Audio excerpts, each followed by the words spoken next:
Yay, yay. Hi, everybody. Welcome to the Truly Myrtle podcast. I am Libby, and it is so lovely to see you in the chat. This is a live podcast, so you can give me a thumbs up, leave me a comment, do all those nice things so I know you're there. I beam out into YouTube and Facebook every Thursday morning, 10 a.m. New Zealand time. I'm down here. The sun is shining. I don't know what's happening. Maybe everybody else thinks it's winter, but to me, it hasn't arrived yet. And so I'm still feeling like I'm sort of warm. But anyway, it's a beautiful, beautiful sunny day out there. Let me put my glasses on so I can see your comments. Hi, everybody. Lovely to see you. Oh, lots of comments coming in here. Hand pink waving. It's nice. From Cairns, from New Zealand. Overcast and raining. Perfect knitting weather. Love it.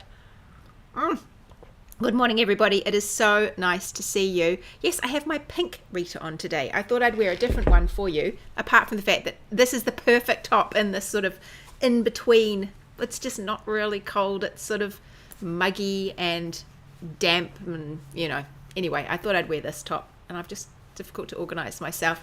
I have this little shirt underneath, another one that I found at an op shop, which I don't know if I would have bought it if I saw it in the real shop, but I love this blue color. I love that blue color, and I thought, okay, I'll just get it. It's fun, and I like it that it rolls up, and so I have all my arms free. It's definitely winter in the Manua too, and in Northern California, I think that's where you're calling from, Carol. You said a storm is coming. Oh, really? And it's chilly in Sydney. Oh, you're going to be in New Zealand next week, Amelia, Beck, but you're wearing your Amelia in Sydney. Nice. Oh, it's so nice to see all you chatting. All right, I thought what I'd do today is I'd talk you through some of the things.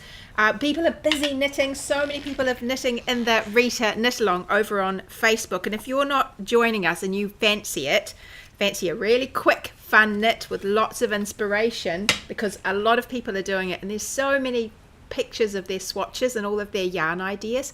It's quite inspiring, and I think it also helps you think outside the box. And so, rather than thinking, oh, I must do X, Y, and Z or it's not going to work, no, you could have a little experiment and see what you think you like, which would be so nice. So if you want to join us, it's Facebook. You just need to search Truly Myrtle Hangout over there, and then you can find us and come and join that group. It's a free group. It's a big group. There's lots of people in there from all over the world, and it's just lots of friendly chatter. And we knit Truly Myrtle patterns in there. For those of you in Wardrobe Toolbox, we have our own little lounge, don't we? And you can knit anything in Wardrobe Toolbox. You're not restricted to Truly Myrtle patterns. You can knit anything at all. So other things that you want to post, you can post over there if you're in Wardrobe Toolbox. But in the Hangout, we just stick to our lane and we just do Truly Myrtle stuff. And it just keeps it clean and easy for everybody. And it also means that if you have a question about a pattern, you can post it in there, and somebody in there will have knitted it. Probably multiple times, multiple people. And so they can help you with your problem. So I had a question that popped up yesterday in one of our Wardrobe Toolbox Q&As that we have in the month, and I thought I'd go over it again because it's a really helpful one for you with Rita. And I don't have that. Oh, yes, I do have a pattern, and I thought I'd show you my new one that's on my needles, and then I have another couple of questions about how to wear a shawl. 2 shawls actually, so I'll go to those as well. I think the first thing I'll do is I'll show you what I'm working on. So I had this idea. I don't think I showed you in real life last week what I was going to do. I thought I'd do one more Rita because I have been overcome with this burning desire to use more of my stash. I just want it, I don't know about you, but I have yarn here that is, some of this yarn is, well, it's decades old, some of it, but some of it is, I've bought it in the last 15 years, and I really want to just use some of it because there's lots of beautiful yarn out there, and I do buy new yarn, and then it just sort of piles up, and I just would like to get rid of some of the old stuff, I think, or use it up, or use what I've got. As, I continue to buy new things, but I don't know, I just have this sense that I would like to go back to my stash and really explore what's in there, because at the time when I bought things, I loved them. I fell in love with them. That's why I bought them. And I'd either see them in real life or I'd order them online, and they'd arrive and I think, oh, that's just gorgeous, I'm going to do something with that. And then it sat there for 10 years, and I think it's probably time I breathed life into it. So I don't know what's come over me, but I'm overcome with an urge to knit.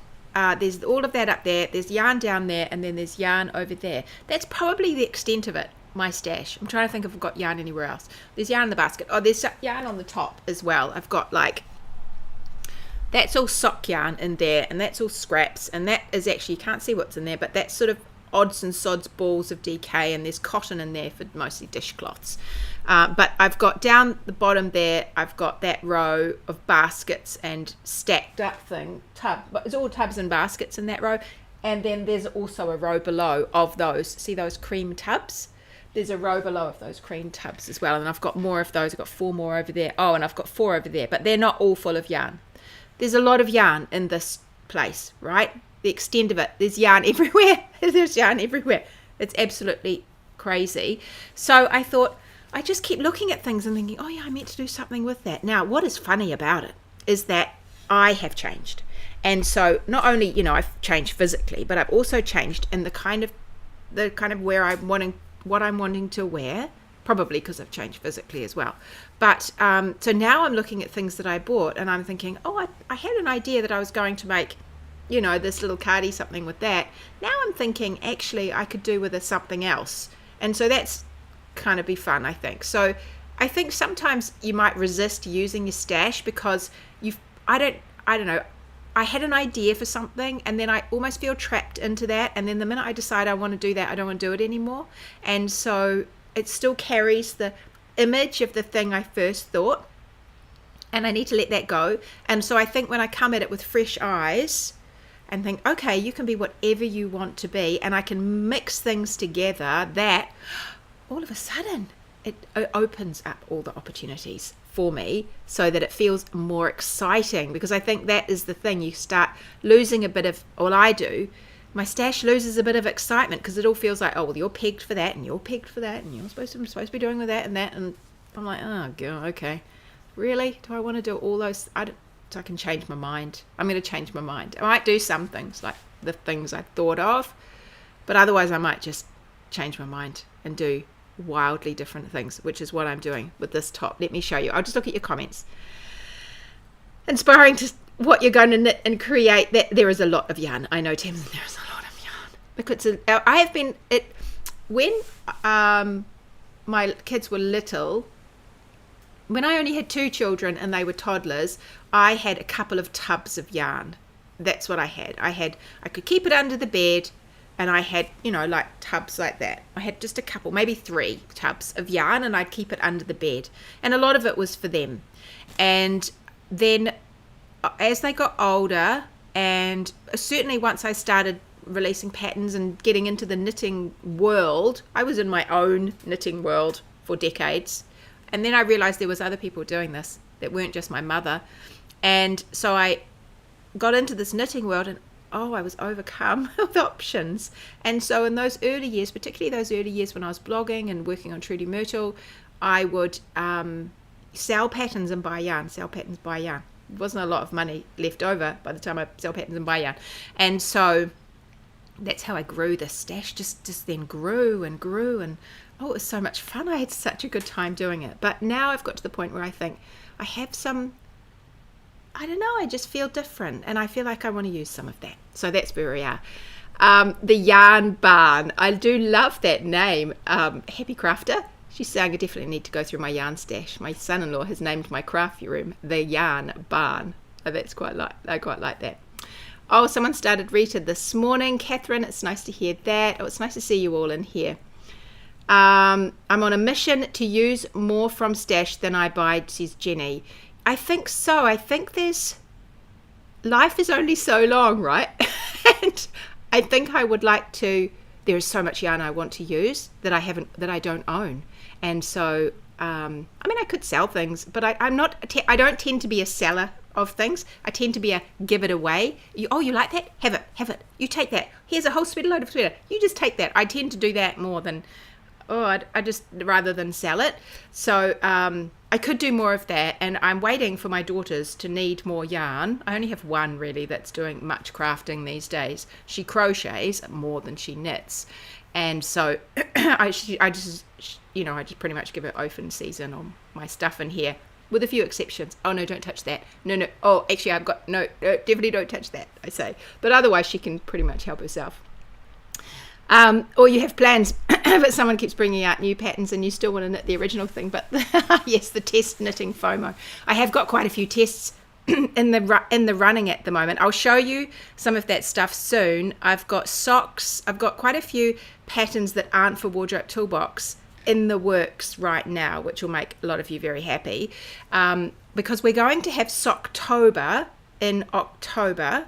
And so I've already got three new patterns coming for that, and I've got another one definite, and then I've actually probably 2 more that I'd like to do ready for that. So we'll have a whole lot of new socks that we want to try. So I'll get to work on that. There's definitely 3 brand new ones.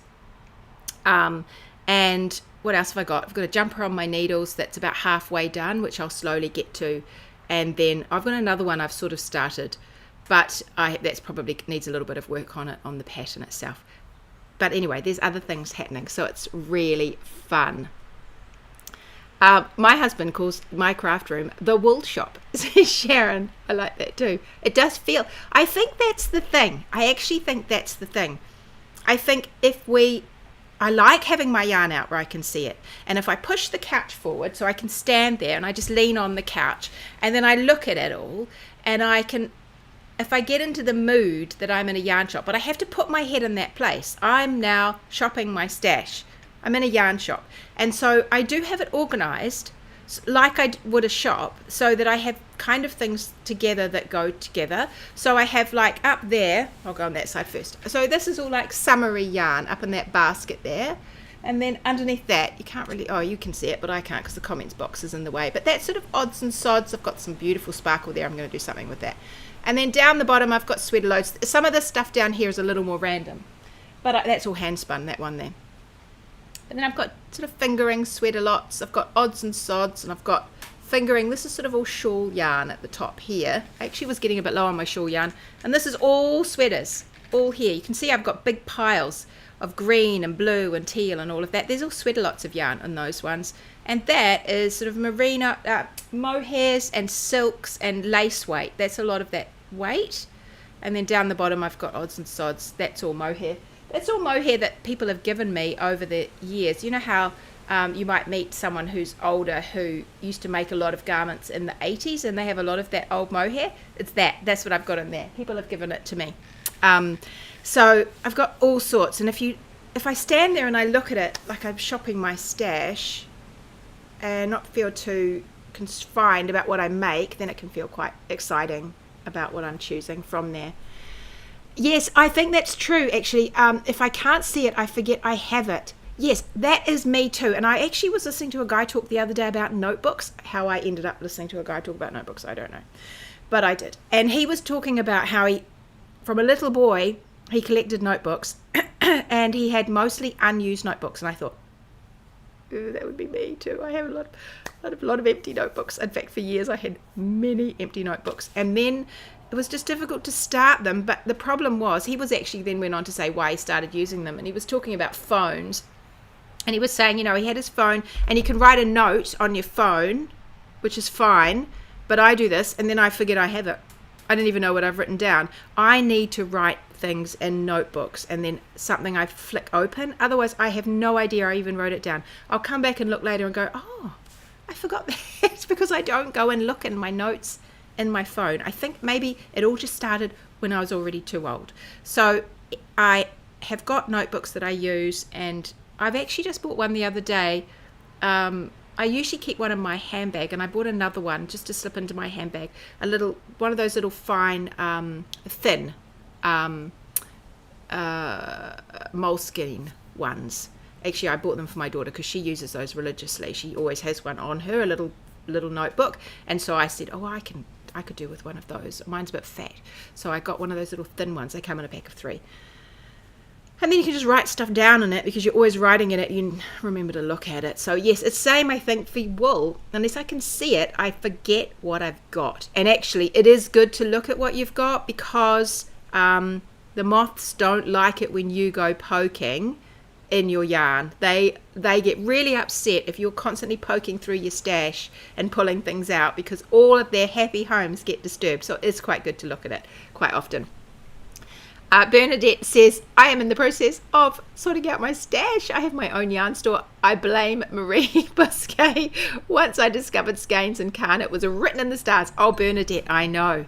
I've actually got some of Marie's sable yarn, but I think she's talking about it now. And before she advertised, she was telling me about it because she showed me some when she came here a couple of months ago, and I said, oh, I want some of that. So I've actually got a whole lot. I said, I'll buy some.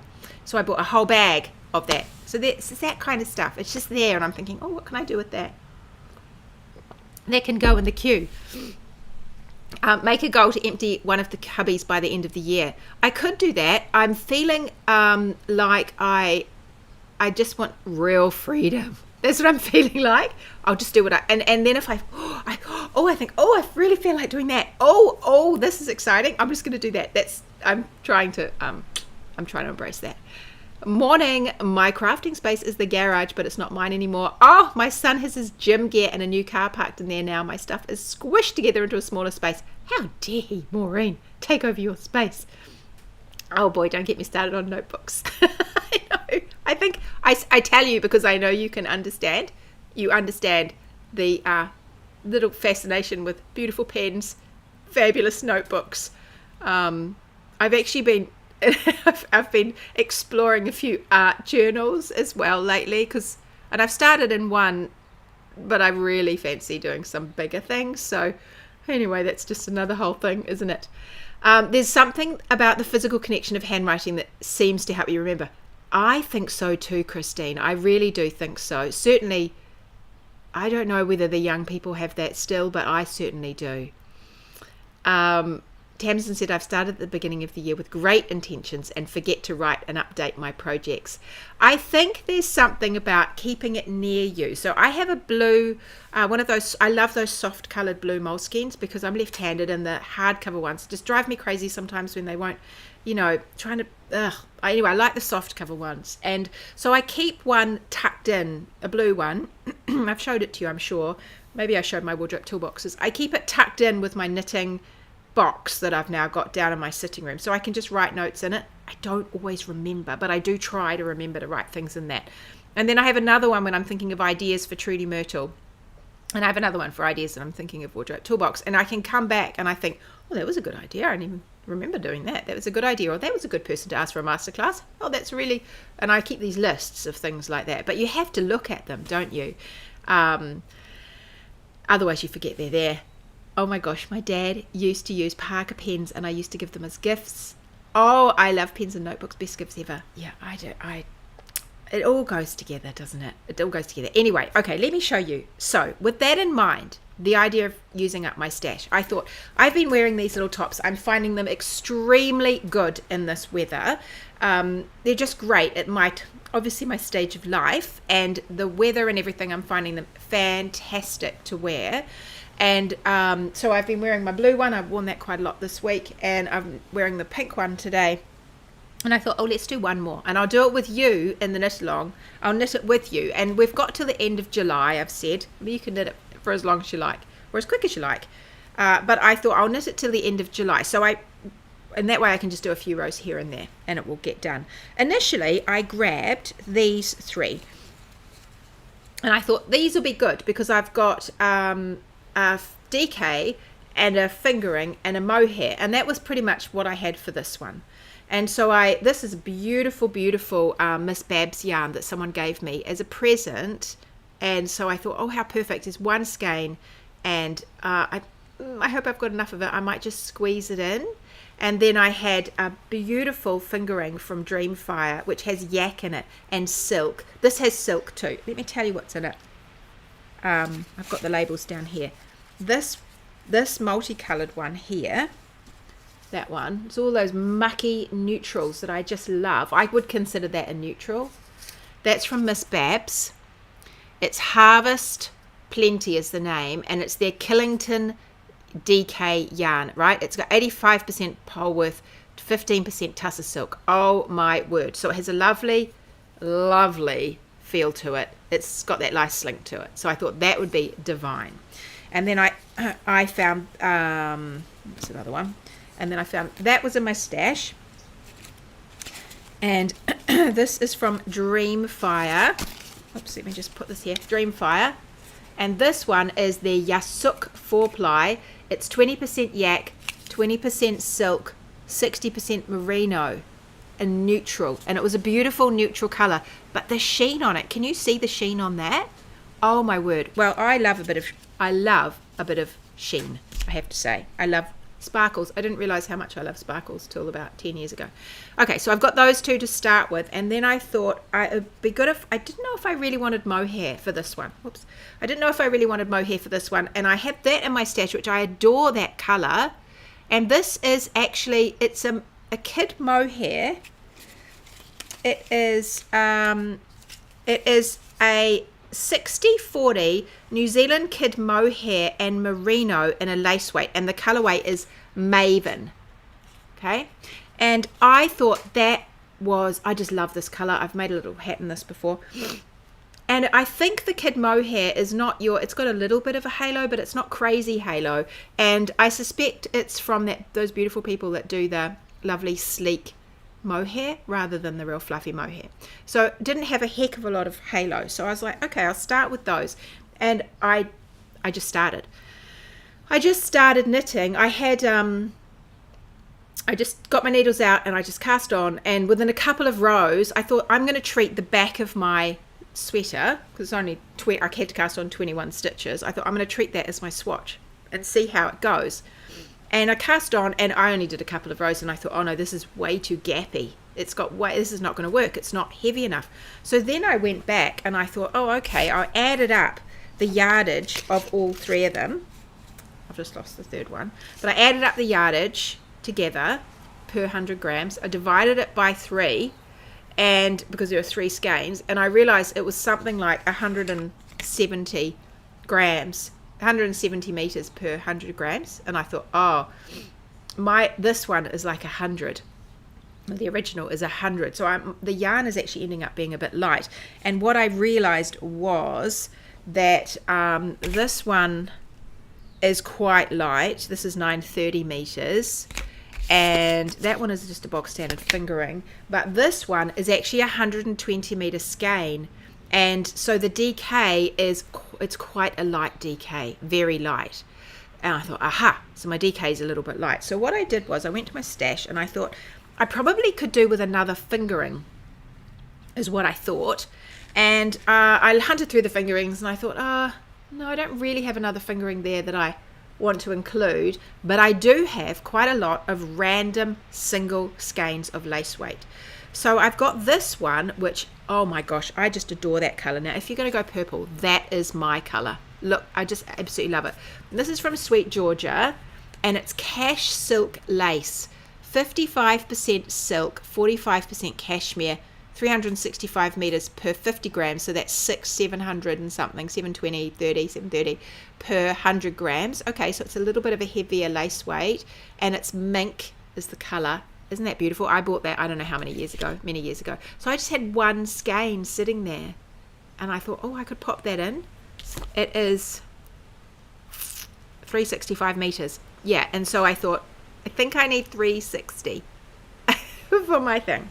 I'm really close to not having enough yarn, but we're going to see how we go. And then I had one skein of this. This is left over from when I made my Kapua cardigan. And this is Shibui Silk Cloud. It's 60% kid mohair, 40% silk. And so I thought, okay, we'll just pull a bit of the mohair in. It puffs up beautifully. This one is 300 meters for 25 grams. So 3 4s are 12. So that's 1200. It's quite a fine lace weight, but it puffs, you know. So I thought those together, how about that? I put all those together. And this is like my neutral dream. The colors are all in the big color, and I thought, oh, that's beautiful. And I thought this might just blend it. This might just work to moosh it all together. That is 5 different skeins of yarn, and I'm not 100% sure I've got enough. Oh, that's that one. I'm not 100% sure I've got enough, but I'm just going to keep going. right? And so I did start, I cast on and I did my little measuring, and I'm pretty good. It's pretty good. And that's how it's knitting up. And what is so interesting, it's so interesting seeing how it's knitting up, because overall it is still this. To me, overall it's still this. All those colors are popping through. Now I know I've picked up some of them. I've picked up a bit of the bronze and I've picked up a bit of the purples in it, and I have the grey background of this is sort of slightly accentuated by this. It's a real that's like clay. That's like one of those you clay mask kind of color, and so that's pulled that all the way through. But the light fluff, it does have a slight fluff to it. It's not crazy because it's such a small proportion of what is in this yarn altogether that the mohair isn't really dominating at all. It's not super fluffy. It's not even as it's not even as fluffy as this one. I think because the proportion is so small that what it does is it serves to just mute it all. And so it looks like it's all just meant to be together in the end. And it just softens the whole thing. So I'm feeling particularly thrilled with that, because to me this is like my perfect neutral, and I can wear this. I'd be able to wear this with all sorts of things. I think I'm just going to love it. It's a bit like it's just pretty. It's so pretty. It's definitely handmade. That's what it feels like. So 5 skeins of yarn. Oh my gosh. It is a slower knit. I'm not just belting through, because as I knit, I'm really taking care that things are not getting, because look, see, this wants to jog up, and then every now and then you get a little bit of a bunching of yarn. So I just make sure all the time that it's smoothed out, and I'm smoothing it as I go so they're all sort of held together in the same length. And then I'm also making sure when I knit it that I'm not dropping any of the tiny strands, because every now and then I notice I get through a row and I'm like, oh, I've dropped, particularly that little this little fine silver one is the one I can often drop for some reason. I think it's because it's the finest, and so I just drop down and just pick it up, because I don't really want those to drop down, because you can see the little, you can't really see as well as me, but you can see the little white bits, and if I had dropped bits I think that would annoy me. So I'm going kind of slow just to make sure that all of the yarn is being included. But I just don't think it's made me feel like, whoa, what else can I do like this? That's what it's made me feel like. That's so cool. I can do wild things. I could just do all sorts of things. And look how much stash I can use. All these little odds and sods that I just wasn't sure what I was going to do with. These little bits. I mean, fingering I can use, and DK I can make a hat or whatever. But these little bits, sometimes I'm thinking, I've got one. Oh, okay, what am I going to do with one? I'm not sure. I could do a beautiful lace weight shawl, yes. But maybe there's something more I can do. So I feel quite pleased about that, particularly because those are all quite old. I've had those for quite a long time. So that is the one I'm working on. It is going to be very slow. Now, someone just said, what size am I doing? I'm doing the size 5. It looks so tiny. It's scarily tiny before you start putting it all together. Because if you look at the one that I'm wearing, I'll show you on this one.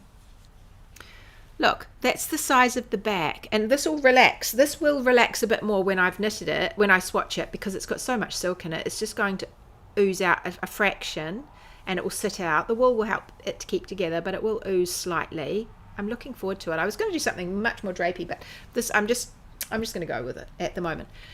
So this one, you see, that's that piece there.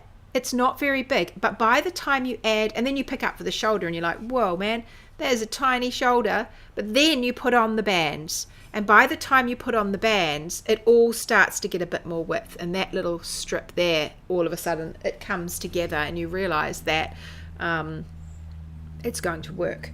So don't be afraid of the size of it. You could hold it up against yourself and across your back neck, but know that I did quite a close back neck because it keeps you cozy and you don't want it to like collapse on you.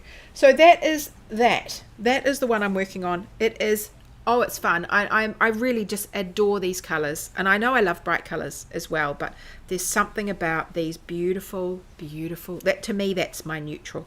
My black and that's not my neutral.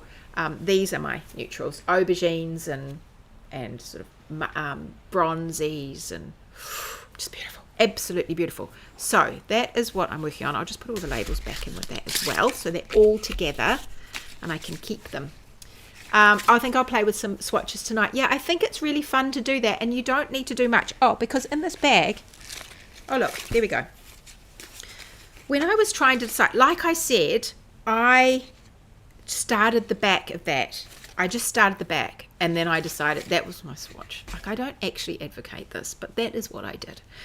If you're nervous about sizing, and if you're feeling new to sizing, and you're feeling new to choosing a size, or you're feeling new to knowing about your yarn, then maybe do a better swatch.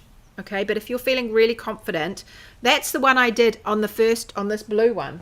That's what I did for the blue one, when I ended up going with the pale blue, this pale blue mohair, which is a beautiful circus tonic one. I originally tried 2 different versions. That was the one on that side with the pale blue, and this was the one with the minty green, and I just knitted that much to see what I thought, and I much preferred that bottom part because the minty green was sort of slubby through it, and I just wasn't so fond of that. So that helped me decide. There it is, there, the minty green, that colour.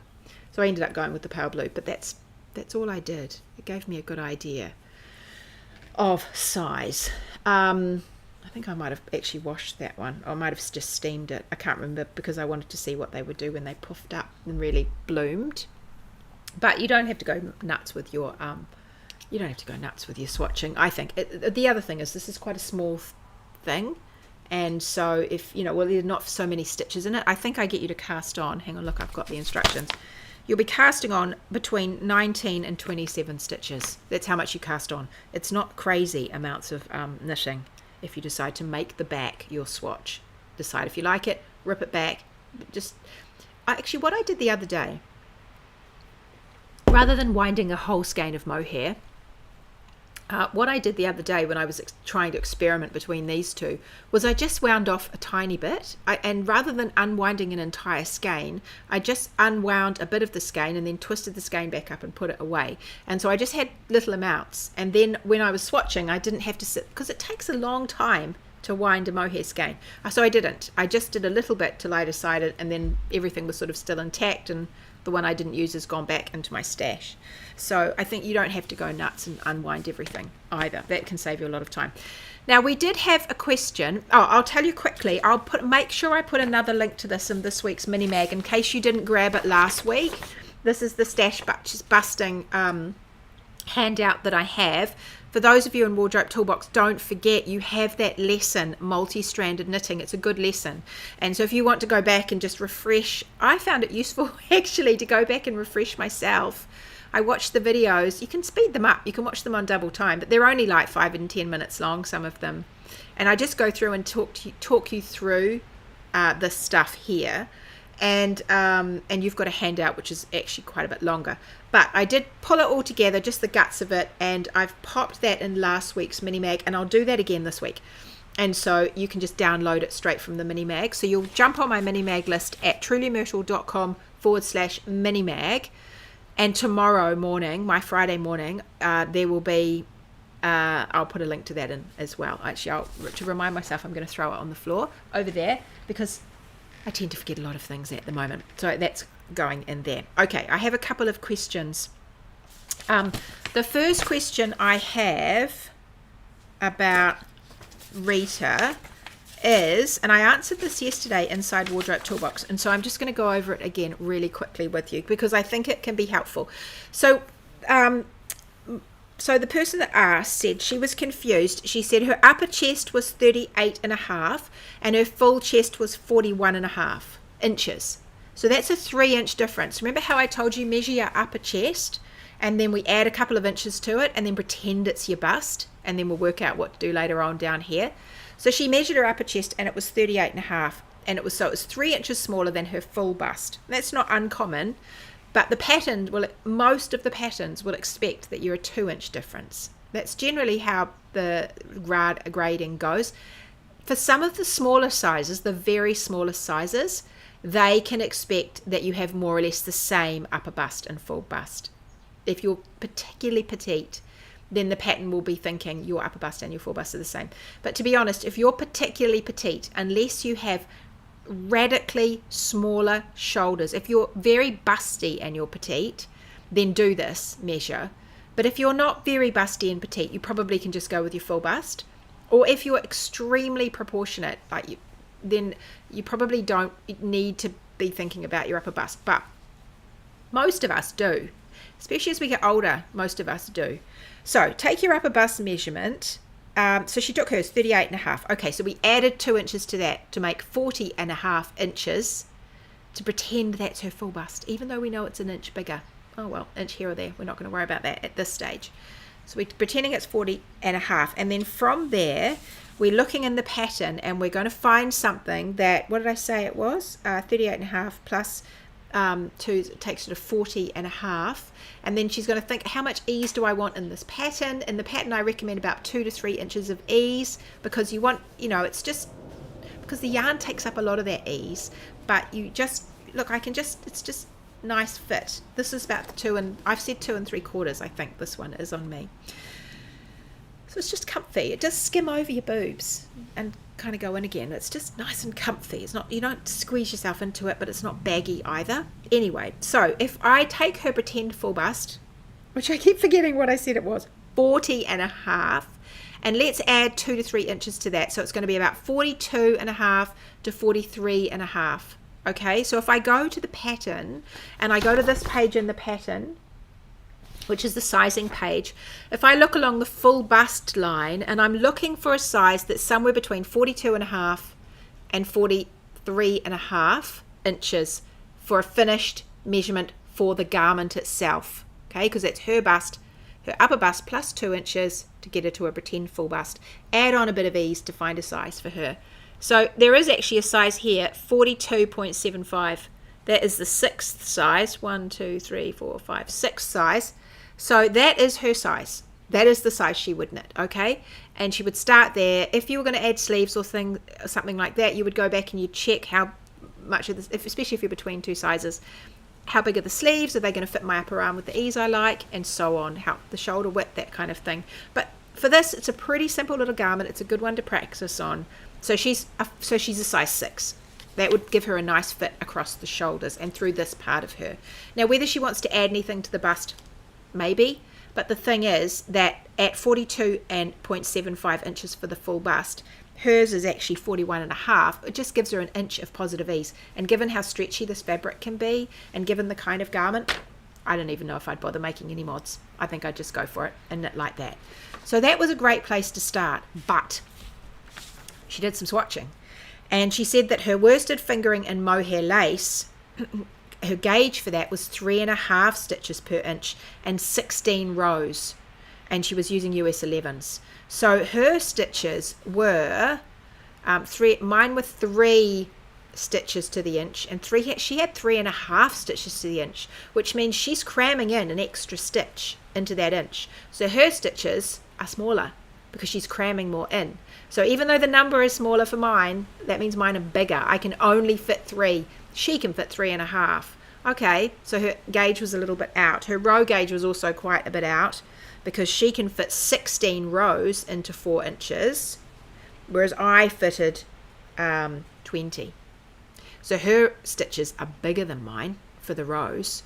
Mine are quite little row-wise compared to hers.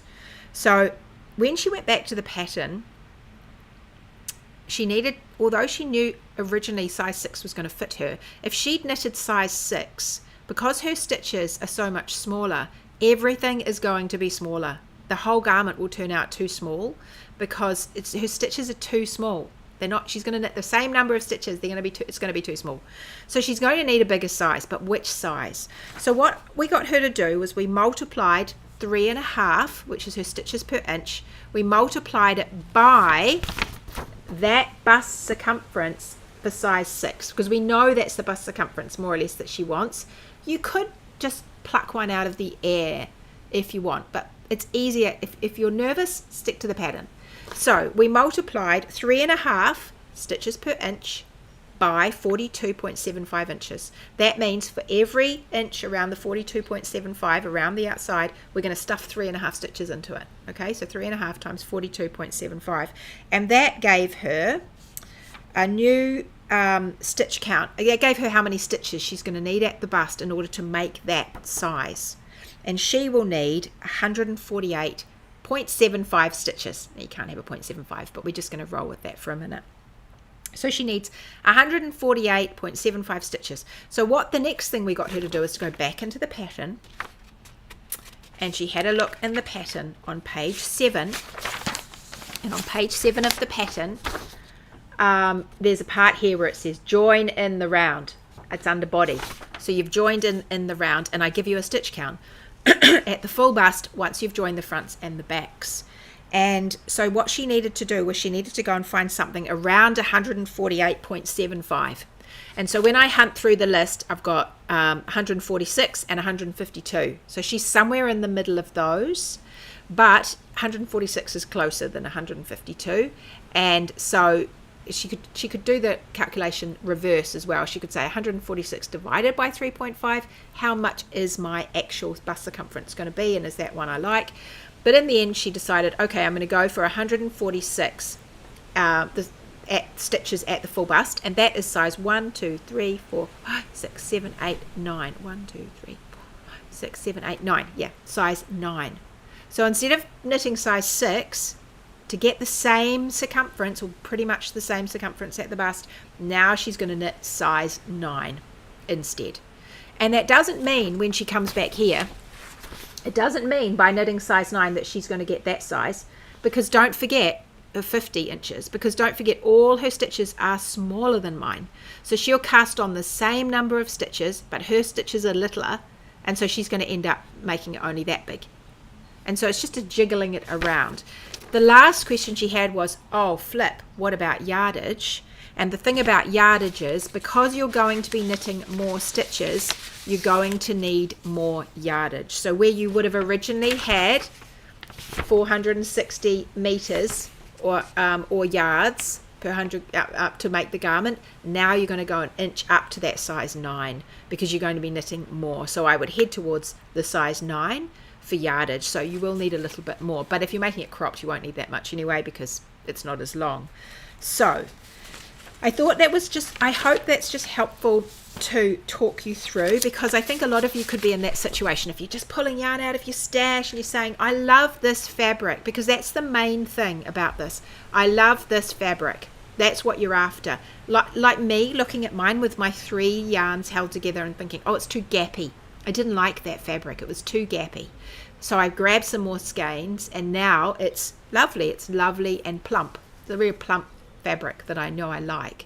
And so working out what your gauge is for the fabric you like, and then taking that and finding the size in the pattern that works for your gauge. That is the trick, right? That's what we do inside Wardrobe Toolbox. Size 6 was giving me much stress, but I'm trusting the process. Yeah, so Maureen, I think you go through those steps up here, add on some inches to see what your pretend bust is. Choose the size in the pattern based on that. If you have a big difference between your upper bust and your full bust, like if your full bust, when you look at the pattern you've ended up choosing, if your full bust is way smaller than the pattern is going to end up, then you're going to want to think about adding the stitches in to get you to the full bust you want, which is what we talked about the other week. So I think but you can ask in the hangout, and we will help you. Before you put on the bands, it looks like a shearer's singlet. It does a bit. With the gauge, it should fly off the needles. I'm going to take your advice and go with my upper chest measurement and go from there. Yes.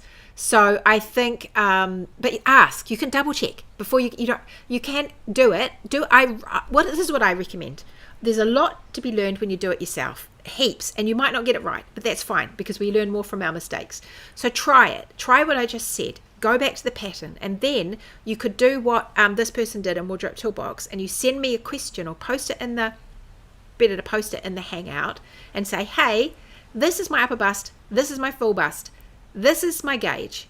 This is what I'm thinking. Try and work it out yourself first. Just go slowly, like I just said. Upper bust, add 2. Pretend that's your full bust. Add on the ease that you think you would like. I've recommended somewhere between 2 and 3 inches in the pattern, but I think you can get away with 0 to 3. So go for some ease that you think you would like in the pattern. Find a size that gives you that size at the bust for your pretend bust, and then that's the size that will fit your shoulders. And then from there you say, okay, does my bust fit in that or not? If it doesn't, then do I want it to be kind of, look how much this stretches. Maybe I don't mind if it's like an inch smaller than me at the bust because it's actually going to fit nicely. Or maybe I want to add a few stitches. And then think about your gauge with your perfect fabric. Are your stitches the same size as the pattern? Because if they're not, you're not going to get that size that you've just chosen, even if you want to. So then you might have to choose another size to get that size. It feels a lot, doesn't it? But if you go step by step, check in with us, someone will help you. You'll get a size that's going to fit you, and then you can think about whether you add some mods. And quite a few of the people in the hangout, particularly the ones from Wardrobe Toolbox, they are feeling very confident about mods now, and so they are throwing mods in willy-nilly, whether it's a v-neck instead of a round neck, or they're adding stitches, taking stitches away down here, or adding stitches in here, or adding stitches up here, and they're doing all of those things, shortening the armholes. Some of those things, one person is doing a lot of those things, a couple of people. So you can go and have a look and see how are people making mods, and you can learn something from that. But that is the kind of stuff, if you're feeling like, oh my gosh, now you're talking language I don't understand, then have a look at Wardrobe Toolbox and have a think about whether you want to join us for a bit at the end of the year, because this is exactly what we do day in, day out, and you get to ask your question and I walk you through your particular measurements and your question if you give them to me. It's really fun. Okay, I nearly put all of my stash on Ravelry, and I can see at a glance what I have. I find it so good, as I have yarn in there that I've forgotten about. Susan, that is really good. If you're someone who goes and looks at it and it can feel real, if it feels real to you and you've got a memory of what the yarn is, that is amazing. That is amazing. Hey Vanda, nice to see you. Great idea. Yeah, Cassandra said I've got no idea. I go through that, and that's why I pull mine out, my stash, every now and then. I'm like, I forgot about that. Oh, that's so lovely. I forgot about that. I must use that. Yona said, I'm thinking about a worsted and a fingering. I think that could work beautifully, Yona. So just give it a little bit and see. Yona, you'll be pretty good at just casting on, I think, for the back and then seeing what you think. I think you could do that. Amanda said, this is why I changed my neck and armbands. I didn't want the fluff against my neck, so I've taken it out and changed my needles and pick up ratios to make it work. Good. I'm going to talk about that too in just a second. Gay says, I've gone for 0 ease as my test swatch wanted to stretch width-wise, so while I post in the lounge what the outcome is. Good on you, Gay. That's a good idea. Good idea. Terry said, I'm sorry, Libby, but I can trace my ridiculous amount of stash back to finding you, so I feel you have to take the blame for some of my copious skeins of yarn. What can I say, Terry? You make such beautiful things. It's all been worth it. Jenny says, I'm knitting Rita number 3, and this time I'm using 2 balls of 10-ply chainette, and the gauge is perfect. Oh, Jenny, I think it's going to look beautiful. I love seeing the things that Jenny makes. She has beautiful, beautiful colours. Amanda said, my mod count is up to 8 now. Amanda's made 8 mods to this, and it still looks like this. Amazing. So a lot of these people that I've just read out, I can see that they're in from Wardrobe Toolbox, and so those are the people that will be posting hopefully in the Hangout as well, and just letting people know what they're doing, because I think it's very inspiring to see what is possible. Now, I did have another question that came in, and here we go. Let me just find it. If I didn't want to include mohair in the bands, so this is what Amanda did, would I use a different pickup ratio?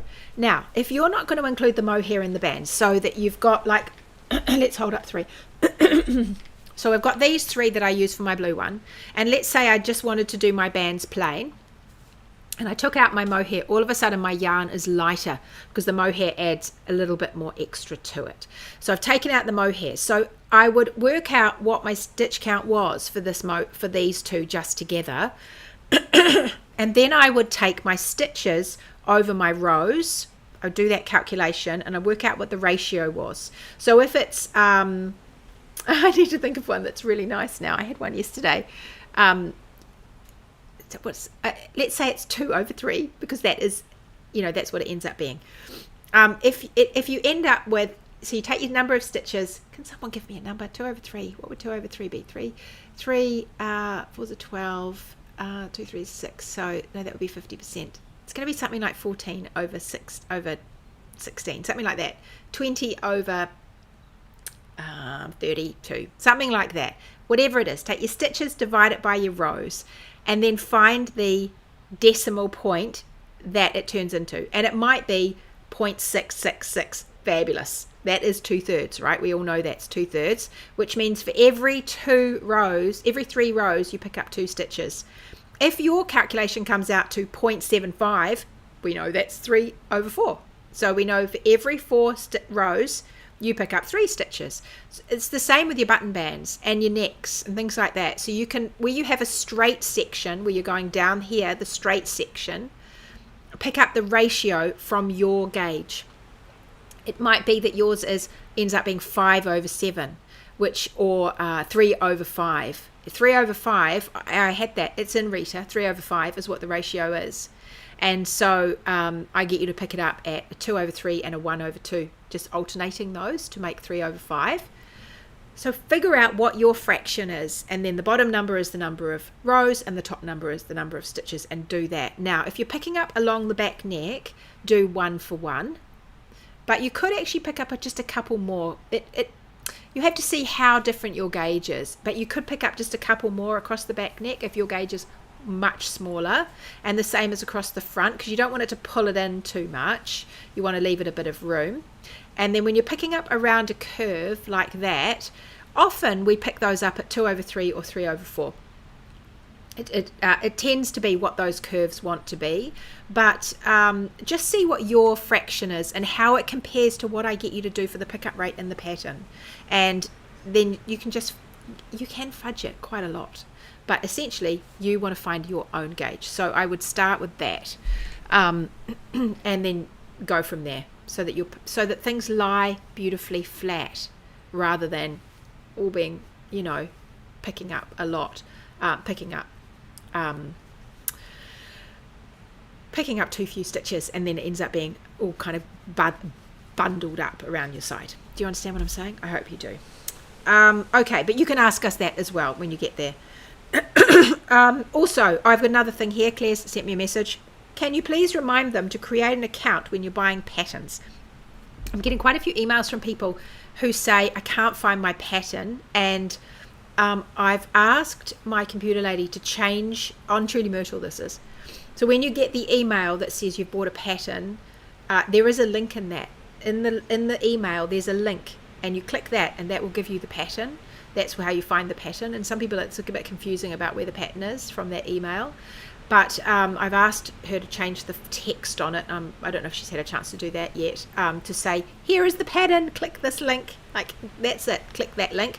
But if you have an account, when you buy a pattern on the Truly Myrtle website, log in or make an account, register on the Truly Myrtle website. I'm not going to bother about, I'm not going to spam you or anything like that. But if you have an account on our website, on my website, then when you buy a pattern, it gets saved in your account. So it means you can come back later and you've got a file called downloads. You go to your downloads file, and there are all the patterns you've bought. And you can click them as many times as you like. I think it starts with 10, but if you run out of times of clicking it, you just tell me and we will update it to make it more.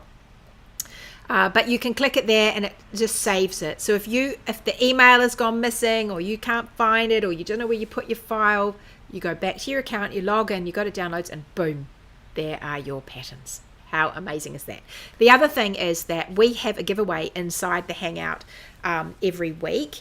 And if you have a Truly Myrtle account and you don't use Ravelry, or you don't want your pattern saved on Ravelry, we can gift you patterns into that Truly Myrtle account. Once you've got an account, we can gift you patterns into it. So make an account. We can give you patterns that way. It'll be amazing. Okay, let's wrap up in just a second. I have a couple of questions that are not related to Rita that I thought I would do. And one is, hi, says Fiona. I recently purchased your Floozy 2 pattern. That's my jumper, you know, the green one that has the slip stitches on it, yoke. I would love to knit it up in the suggested yarn, which is Yarn Floozy Merino, 70 silk, 20 cashmere, 10%. Oh, 70% merino, 20% silk, 10% cashmere. Where can I find this yarn and the colours pictured in the pattern? I often get these kind of questions, and I don't stock the yarn for any of the patterns anymore. Actually, I did for a while for some of them, for the ones where I use my own colours on that yarn, Southlander base. But I don't stock any of the yarn. So the best thing to do, if you have a dyer like Yarn Floozy, who did all the Floozy patterns, and Dolly, and you want those colours, because they are beautiful colours, if you want those colours, send her an email and say, hey, I want those colours, if they're not on her website, and she will have the recipes for them, and she might have pre-orders. She might be able to take an order from you and dye up for you, and she might well do that if it's a sweat a lot of yarn. So go back to that dyer and ask her.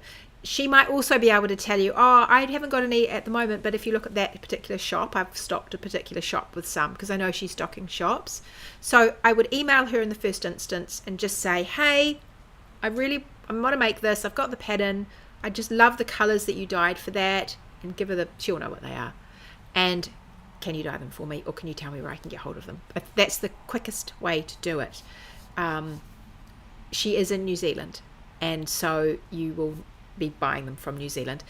Failing that, you could contact another dyer if you're in a different country, and you could say, I love these colours, do you think you could make these colours for me? And they might be able to make up something like that if you need something closer to you and you don't have to worry about postage and things. And you could ask them about yarn bases. A lot of the same dyers use the same bases, so you might well find that 70-20-10 blend from someone else.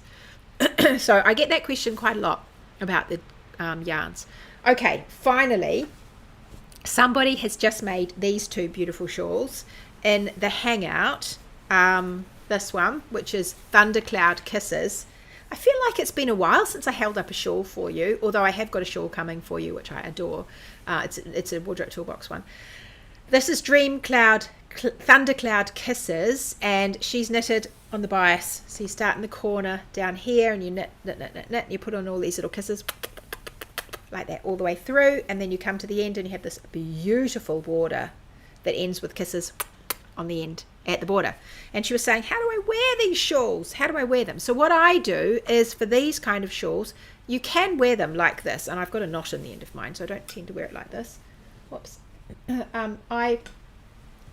You can wear them around your shoulder, and I get the shorter end. Oh, actually I do it normally this way. I put the end that doesn't have the border on it here, and then I fling round that end like that. You can wear them like this around you, and then you get that beautiful border, and you get a bit of the colour.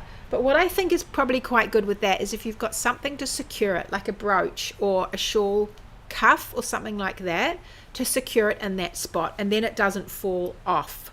So that's one way of wearing it. Look at the sheen on that. Actually, this is Yarn Floozy as well. This is her what was that one called?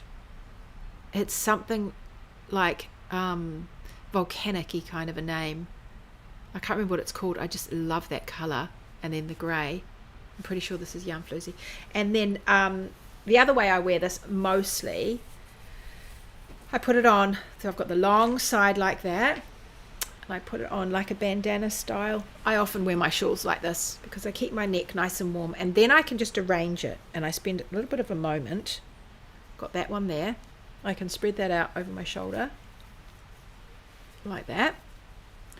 And you can spread the other one out if you want, like that. I've got a knot in that one. And you just have it bunched up like that. Actually, I probably wouldn't have that so much on my shoulder. I'd probably tuck it more like this and then fold that back. It's very hard to do it when I'm looking at you, because when I can see myself, everything's backwards. Okay, so I'd sort of wear it like that, and I quite like, see, I've got the little knot because that's cool, And then I quite like just knotting it, and you could tuck that underneath that knot so it just does not fall off then. You lose a bit of the border this way though, so if you want the border, you might just secretly know that the border's there, but you could arrange it so that you could see a little bit of the border. So that's that one. A couple of different ways of wearing it, but she's so lovely and soft, the silky. This is a 50-50 silk merino, I'm pretty sure, and you can see the sheen on those when you make them. 50-50 silk merino, they really do glow, and they have fantastic drape. Not the best yarn for a cardigan, I don't think. You can do it, but you just have to know that it is going to really slop, this one. So beautiful, beautiful for a shawl. So that's Thundercloud Kisses. The second one she's just made, which she wanted to know how to wear, is this one, which is Antipodes. Now this was the second, I think it was the second shawl I ever designed. This one? No, it might have been rattan.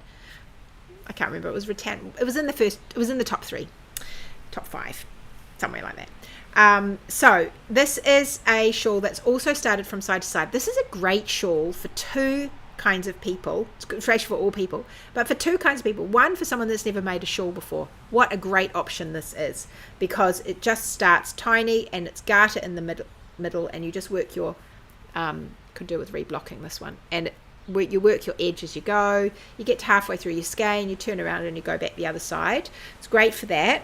It's also great for someone that is not a great big shawl wearer, because I'll show you, it's like wearing a bit of a big necklace. And 3, it's great for someone that has a skein of beautiful yarn in their stash and they don't know what to do with, and they're not 100% sure how much there is of it, but there's probably enough to do something. They might have lost the ball band, or maybe you've hand spun it or something. And what I get you to do is to weigh the skein and then work to almost halfway and then weigh it. You keep weighing it and then you go back the other way. So you get to use all your yarn. Now this one is long, long, long, long, and skinny, skinny, skinny. And the way I do this one is I start with her at my back of my neck, and then I wind her around on both sides, so she falls to the front. Now you can arrange it so that you see the border there nicely, but look how little she is. She's just perfect as just a little something. And if you had her, this is a German yarn, I don't even remember what it was, but it's got silk in it. It's merino silk, and I can't remember the name of the yarn dyer. I haven't seen them around for years. Maybe they're still around, but I got this when I lived in the UK, and but yeah, pretty. And so you just have a little tiny shawl. I have 2 like this. I have this one, and I have Flicker. Flicker is gold, and she has a different, same idea, but she has a different border. She has a much more geometric border, and so yeah. This is an easy peasy one just to wear. Like today, I might wear this today. If I nipped out, I probably grab something like this just to put around my neck, because it gives me a tiny bit more warmth against the wind, but I'm not feeling overwhelmed. Bejeweled is the same. It's not quite as long, bejeweled, but it's the same idea, and that has little beads in it if you want to do beads. Beautiful yarn. That one is Union Fiber. Was that Union Fiber? I think that one, that skein. I can't remember now. Oh, whose was it? I can't remember. But yes, they're all single skein shawls, which are just fantastic. So, and sometimes when I'm sitting at my desk, this is the perfect kind of thing just to put around my neck. It's a little bit of warmth. It's so nice. Okay, everybody, I think that was everything I wanted to tell you today. I think it was. I encourage you to come and join us over in the Hangout. So just go to Facebook and search up Truly Myrtle Hangout. Look, I know some of you don't like Facebook, neither do I, but it's there. It's really useful to have a group there, and I don't look at anything else on Facebook except Truly Myrtle, so that's it. So you could just go over there and just go to the group. That'd be nice. And come and show us what you're making. Come and show us whether you're making any of these shawls, any of the other Truly Myrtle patterns, whether you're knitting Rita. There's lots of fun stuff that's happening this year inside that group. So come and join us. And if you post something like a picture, or tell us something, or ask a question, if you post something, you go in the draw every week to win a prize of a Truly Myrtle pattern. We draw a couple a week, so we'd like to see you over there. It's really nice. Sabrina says Thundercloud Kisses uses these yarns, Yarn Floozy. It was Yarn Floozy. 800 meters of fingering. This is a 50 merino 50 silk. Brilliant. Look at my memory, was working quite well. Use 2 skeins. 1 skein, oh yes, radioactive. I knew it had a great name. That bluey green color is radioactive. I'm sure she still does it. And this charcoal is charcoal. It's called charcoal. Charcoal and radioactive. Aren't those beautiful together? Absolutely beautiful. And the shine on that is amazing. Okie doke. So I'll see you same time, same place next week. Do lots of knitting in the meantime. I'll see you over in the hangout, and I'll see you over in the lounge if you're in Wardrobe Toolbox. If you are curious, if you did hear me talk about choosing a size and making mods and it all just felt a little bit much for you, but you're sick of things not fitting you right, or you just actually want a little bit more knitting in your life and you enjoy meeting more knitting people and having some fun and, you know, escaping some of the crazy of the world and just coming and having a happy time, then come and have a look at Wardrobe Toolbox, because it is lots and lots of fun. It's really a happy, friendly place to be. We have fun there, and you can find out more about it over at wardrobetoolbox.com. The doors are closed at the moment. I only open them twice a year, and so they're closed right now, but they will open at the very end of September, early October for the new season. We run in 6-month seasons, and you can sign up for a whole season, and then that would roll over, so you're then for the other seasons, or you can just sign up month to month to month, and you just, but if it's one of those subscriptions, so you know that you're in for a month and then the next month, but it means you can jump out. We have a new part of Wardrobe Toolbox called Sweater Fit Plus. It's like a course inside Wardrobe Toolbox. It's not strictly a course, but it's like a pathway. And I've pulled all the really key things I think you need to know into Sweater Fit Plus. And you can start at the front, start at the top. You just work your way through, and I'm updating bits and pieces as we go. There's a pattern. You get this pattern with it. You get free patterns inside Wardrobe Toolbox. So you get this pattern, comes inside Sweater Fit Plus, and you have your own Q&A for that. And it's really good if you're feeling like, oh, these people are much better knitters than me. No, they are not. Everybody is different. Everybody struggles about something. Nobody was born knowing how to do all this stuff.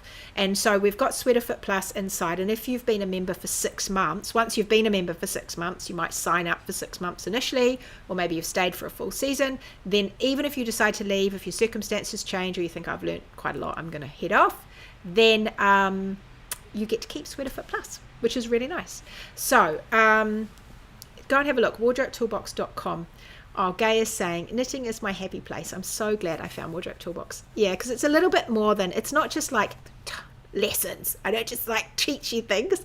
It's a community. It's a really, it's just a nice, happy knitting place. It is really nice. And we've just had a big yarn swap, actually. It's been so much fun watching everyone get their parcels, and we're swapping with people on the other side of the world or in our own country. You get to choose, and so you get to make friends in there. And someone wrote the other day, oh, this made me happy. Someone said the other day that they swapped with their swap partner, because we put you together and you get a partner, and so they prepare a gift for each other. They sort of know what their preferences are, and they actually got on Zoom together to open their parcels. I just thought that was so cool. This is the kind of stuff that happens. They get together in little groups and meet up, and meet up at festivals and get to know each other across oceans. Oh, it's so nice. I really like it. Just joining in, what is the charcoal shawl? Okay, so this is called Antipodes, this shawl. I'm just going to cough, sorry. These early mornings, they do my frog. This is Antipodes, and it's actually like a blue grey. It's a beautiful colour. Beautiful, beautiful colour, this one. This is still one of my all-time good shawls. It's a really good one. Yeah, oh good, Kim, you enjoy it too. Yeah, it's fun. Anyway, have a look at Wardrobe Toolbox. The doors will open in end of September, early October. So just you can jump on the waiting list, and I'll let you know when they open. Okay, everybody, I will catch you next week. Do heaps and heaps of knitting. I will love to see you over in the hangout. Come and chat to me, and jump on the mini mag if you want the stash busting little sheet. And I think that's all, and I'll see you later. Bye everybody. Happy knitting.